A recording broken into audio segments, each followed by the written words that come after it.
Come sail with me. Bon voyage, lovers!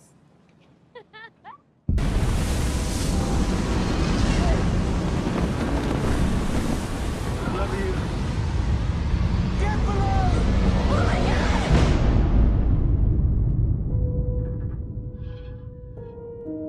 Richard! Richard! It's gonna be okay. I'm gonna take care of you. I love the movie. I cried. Did you cry the first time you saw the movie or read the script? I bawled like a baby the first time I read the script. I could not actually stop crying That's because cool. I just fell in love with their love. I Me love their too. love. They're soulmates, Yeah. right? Don't you Yeah. have this feeling? It's so beautiful. And how was for you? You play like strong female characters before, Threads and Hazel Grace, but how was for you play a real person? Was that different? Yeah, it was different only in the sense of, I mean, we talk about this often, it's important to bring yourself into the character as well. You know, if I tried to emulate everything about Tami, the real life human being, then there would be a lack of authenticity in that.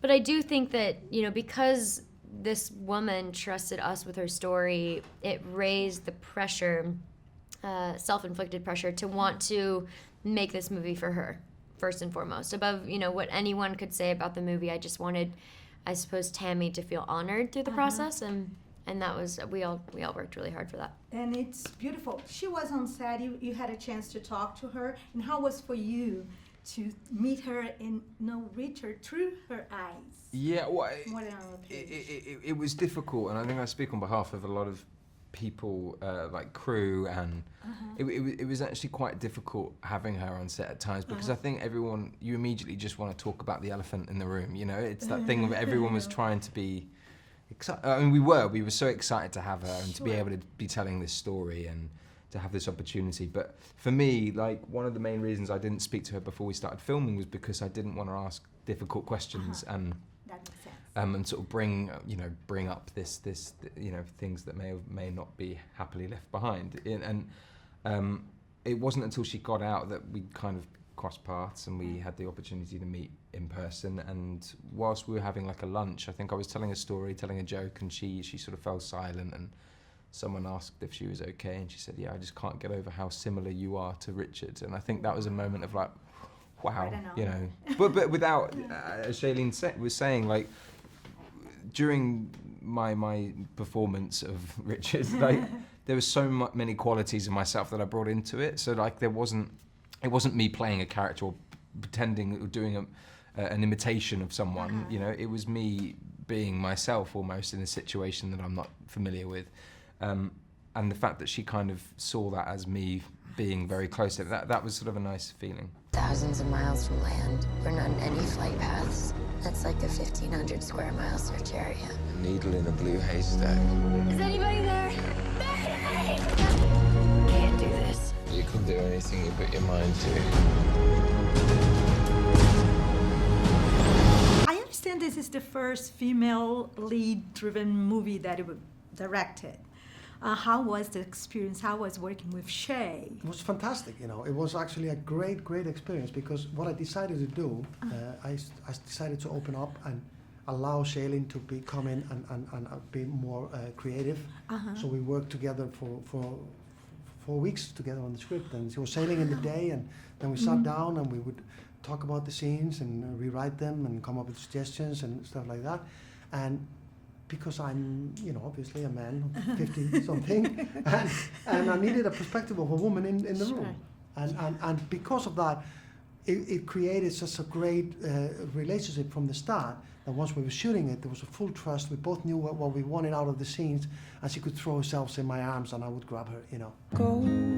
What's it like sailing out there all alone? You're either sleep deprived or seasick, and after a few days there's hallucinations. Why do you do it? It's a feeling I can't describe. Just you and the infinite horizon. You know the message that I love the most about the movie? It's because so many people are afraid to spend time by themselves, to do things alone. People my age or teenagers, everyone.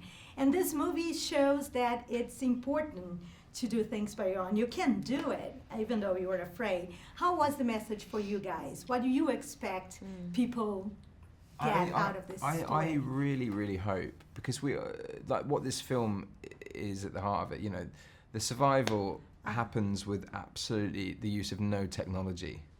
You know, it's because of their knowledge of the ocean and Mother Nature, and you know the sextant specifically, that allows them, you know, the opportunity to survive. And I think we are so reliant now on technology that you're never really alone. You're always one click away from everyone, no matter where you are in the world.